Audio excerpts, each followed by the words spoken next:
Hello, I want to thank the organizers for allowing me to come and present with you today. I was asked to talk about asymptomatic left ventricular dysfunction. Is it clinically relevant? My name is Anne Blaes. I'm an associate professor and a medical oncologist at the University of Minnesota and the Masonic Cancer Center.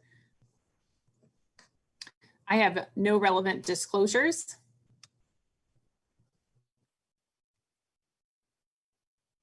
I'm going to present two cases to you today talking about HER2-positive breast cancer from the oncologist's perspective, looking at left ventricular dysfunction.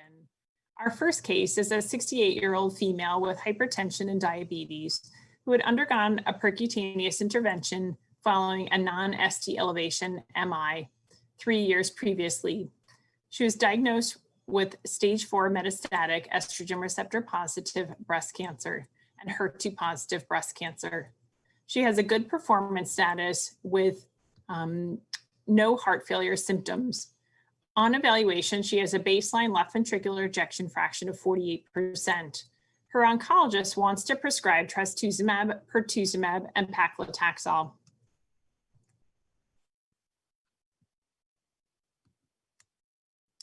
Can she receive trastuzumab and pertuzumab and paclitaxel safely?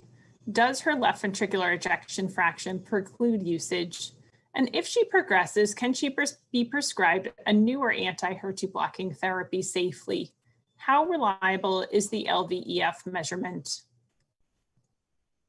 So for approximately 2 decades, we've known that trastuzumab added to chemotherapy improves overall survival in HER2-positive metastatic breast cancer.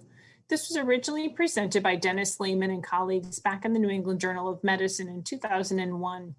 At that time, using trastuzumab in conjunction with chemotherapy improved the median survival for these patients to over 2 years. At that time, in those initial trials, the rate of heart failure with the use of trastuzumab in combination with anthracyclines was approximately 27%. In using it with anthracyclines alone without trastuzumab at 8%, and then using paclitaxel with trastuzumab at approximately 13%. Since that time period, most of the trials would suggest that the rate of heart failure with trastuzumab is about 5%. There are, however, risk factors such as advancing age and prior cardiac disease that can increase this risk, such as what our patient has. Since that time period, 2 decades ago, several new drugs and targeted therapies for metastatic HER2-positive breast cancer have come out. These include pertuzumab, trastuzumab emtansine, tucatinib, neratinib, and trastuzumab deruxtecan. 2 of these are small molecule tyrosine kinase inhibitors, while 2 of them are drug conjugates, such as those depicted in the pictures here. In looking at the risk of cardiac dysfunction, all of these medications improve overall survival when used in the metastatic HER2-positive breast cancer situation. In looking at cardiac dysfunction, trastuzumab plus pertuzumab based on the Cleopatra and pooled analyses, there were very few cardiac events, and in a recent publication by Anthony Yu and colleagues, after a median follow-up of 21 months, no patients had developed symptomatic heart failure.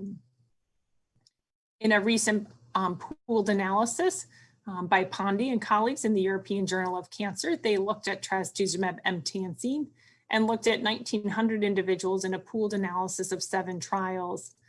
Approximately 3% of individuals developed cardiac events. These primarily resolved after discontinuation of the medication. More recently at San Antonio's Breast Cancer Symposium, both the DESTINY trial and HER2CLIMB were reported using trastuzumab deruxtecan and tucatinib. In both of these, the risk of cardiac events was extremely low at 0% and 0.9%. It's important to note, however, that in these recent trials, we do not have longer follow-up, and right now, these medications have not been studied in those with an ejection fraction less than 50%, or those with prior grade 2 heart failure. What if our patient progresses on trastuzumab? Can we continue it? Well, from a clinical perspective, purely looking at her disease, trastuzumab improves progression-free survival and overall survival when it's continued beyond progression. So even if a patient progresses on trastuzumab, it's recommended that it be continued in the metastatic setting, either with one of these new drug conjugates or as a single agent in combination with chemotherapy. So in our patient, in our case challenge, can this patient actually safely be prescribed these medications? We know that they improve overall survival. There are many new drug conjugates coming out that also suggest that they improve overall outcomes from a breast cancer perspective. But what about the actual prescription? And is finding her asymptomatic LV dysfunction actually relevant? Anne Blaes and colleagues recently published the Safe Heart study, which tried to ask this question. They enrolled 30 women with metastatic HER2-positive breast cancer who were receiving trastuzumab, pertuzumab, or trastuzumab emtansine. In conjunction with Cardio-Oncology, these were all women who had a reduced ejection fraction at baseline of 40 to 50%. They were referred to Cardio-Oncology and prescribed an ACE inhibitor or beta blocker as tolerated. You can see from the graphic picture that 90% of the individuals had no cardiac events or declines in their LVEF, despite the fact that they initially began the treatment with a reduced ejection fraction. Of those 90%, as outlined in the table, their overall median LVEF was maintained throughout the course of their treatment. There were 3 individuals who had asymptomatic declines or cardiac events during their follow-up period.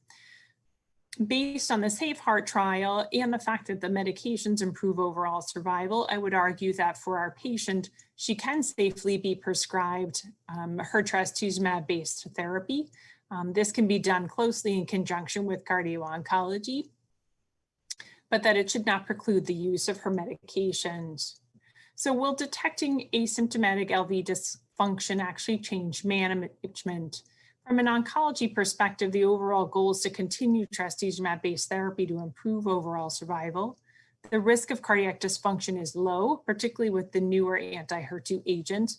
Detecting early changes may allow risk stratification and intervening with early cardiac protective medications, but it should not preclude the use of trastuzumab-based therapies in metastatic HER2-positive breast cancer. So what about in the curative intent setting? This is case number 2. A 55-year-old woman is diagnosed with stage 2A invasive ductal carcinoma, grade 3, estrogen receptor positive, HER2 positive. Her baseline ejection fraction, 60%. She receives neoadjuvant chemotherapy with trastuzumab, pertuzumab, and docetaxel IV every 3 weeks for 4 doses, followed by dose-dense adriamycin and Cytoxan IV every 2 weeks for 4 cycles. She undergoes surgery where it is determined she has had a pathologic complete response. She begins curative intent adjuvant trastuzumab IV every 3 weeks to complete 1 year of therapy in conjunction with letrozole. As per the package inserts, her left ventricular ejection fraction surveillance is performed every 3 months. It is noted after 6 months that her LVEF decreases from baseline 60% to 50%. The patient remains asymptomatic. Can she continue her trastuzumab? Should she now stop the medication that she has received 6 months of trastuzumab? In the adjuvant setting, trastuzumab improves disease-free survival and overall survival. This was reported out based on the HERA trial that looked at trastuzumab in combination with chemotherapy, with overall survivals improving from 75% to over 84%. One of the questions the investigators asked was, could we use 2 years of adjuvant trastuzumab and would this improve overall outcomes? Based on the HERA study, disease-free survival was not improved using 2 years of trastuzumab compared to 1 year at 76% compared to 75.8%. As noted in the figures, the overall cardiac events increase with the use of 2 years of trastuzumab without improving overall disease-free survival. Similarly, investigators asked, well, could we use less trastuzumab? In our case, the patients had 6 months of trastuzumab and now has a reduced asymptomatic LV dysfunction identified. Can we give less trastuzumab and still do just as well? There was a recent publication by the Ontario group with Susan Dent and Rushton and colleagues published in JNCI a couple of months ago. They looked at a population-based cohort of early stage breast cancer in Ontario. They looked at individuals between 2007 and 2016. They analyzed those who received trastuzumab, and they looked at those who received a full course of treatment of 17 to 18 cycles of trastuzumab. They broke that down then by those who received a reduced amount of trastuzumab based on cardiac events, or those who had less than 16 cycles with no cardiac events. Their primary outcome was disease-free survival, with secondary outcomes of overall survival, cancer-specific, and cardiovascular mortality. The 5-year disease-free survival was 94% in those who received the full year course of trastuzumab. This was significantly higher than those who received less than the full year course of trastuzumab at 80, 81, and 82.4% respectively within those groups, suggesting that patients truly need to receive a full year of adjuvant trastuzumab and not a reduced course of that. Otherwise, it compromises overall outcomes. How does this compare to other studies that have looked at this? We recently wrote an editorial to this paper outlining the different trials that have been done looking at 6 months versus 12 months. And based on the short HER and SOLD trials, actually shorter courses of trastuzumab. The disease-free survival and overall survival varies depending on which trial is looked at. But overall, when you combine all of these trials, the standard of care really remains 12 months of adjuvant trastuzumab. In those who receive less than that, there is a suggestion that their overall survival is worse. The question still comes, our patient has had a decline from 60% to 50%. Can she continue her trastuzumab safely? The SCHOLAR trial recently reported an open label single arm trial out of Canada. They looked at individuals such as our patient who had a reduction in their LVEF to below 50% or an EF drop more than 15% during the course of their adjuvant trastuzumab. At the time this was identified, they were enrolled in the clinical trial and initiated on ACE inhibitors and or beta blockers as tolerated. This was recently published in JACC Cardio-Oncology. And as outlined in the figure, the patients actually had improvements in their LVEF over the course of their treatment. They did not have a reduction in their LVEF, and they were able to continue their adjuvant trastuzumab safely in 18 out of 20 of the individuals. So in adjuvant trastuzumab in early stage breast cancer, 12 months of trastuzumab remains the standard of care in the adjuvant setting. Shortening the use of trastuzumab decreases overall survival in this patient with curative intent therapy. And based on the SCHOLAR study, suggests continuing trastuzumab with cardiac optimization is safe. I think as a medical oncologist, when we prescribe these medications, oftentimes we step back and look both at the oncology risk and the cardiovascular risk. And I would argue that risk stratification needs to occur both on the cancer side, but also on the cardiovascular side. These can be broken down looking at metastatic disease. And do those patients have low or high cardiovascular risk?